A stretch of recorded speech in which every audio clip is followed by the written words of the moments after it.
Corona महामारी के बीच जिले की बिगड़ी स्वास्थ्य सेवाओं को लेकर सपा कार्यकर्ताओं में रोष है।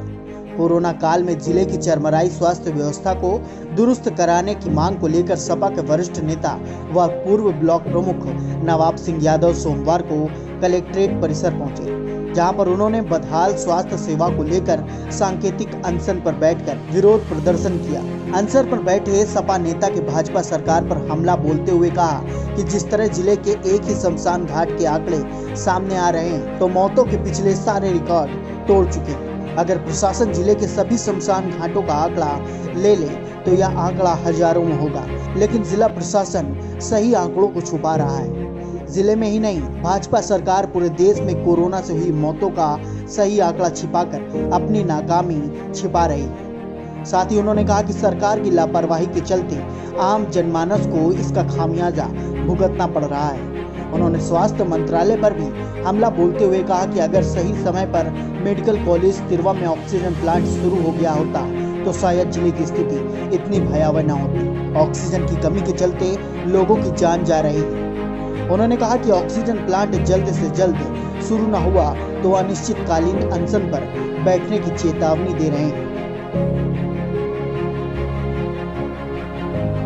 धरने पे सरकार को जगाने आए माननीय पूर्व मुख्यमंत्री अखिलेश यादव जी ने जो कन्नौज में 2000 करोड़ रुपए लगा के पैरामेडिकल, कैंसर अस्पताल, हृदय संस्थान, मेडिकल कॉलेज बनवाया था,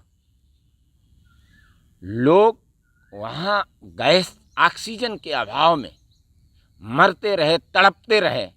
ये मात्र महज 2 करोड़ रुपया ऑक्सीजन प्लांट नहीं शुरू करा पाए और कहते हैं कि बड़ी अच्छी सरकार चल रही है, ये 21वीं सदी का भारत है।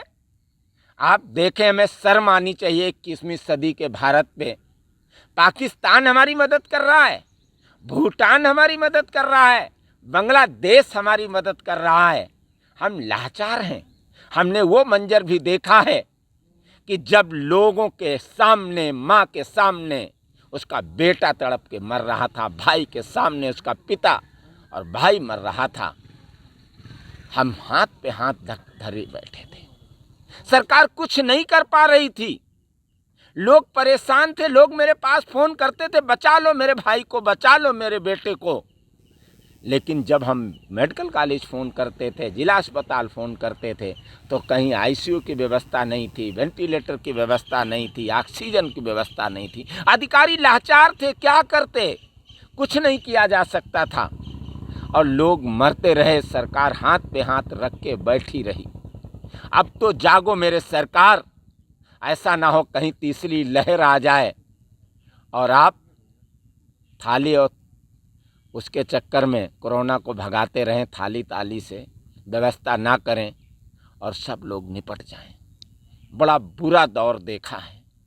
ज़रूरत पड़ी, हमने लोगों के लिए हाथ फैला के भीख मांगी है, ऑक्सीजन मांगी है, कुछ लोगों से पैसे भी मांगे हैं, कुछ लोगों से पैसे मांग कर लोगों का अंतिम संस्कार कराया है। वो मंजर आया, लोग अपने परिवारजनों के अंतिम संस्कार नहीं कर पाए। घाटों पे आप देखें तो हजारों की संख्या में आंकड़े सरकार छुपा रही है।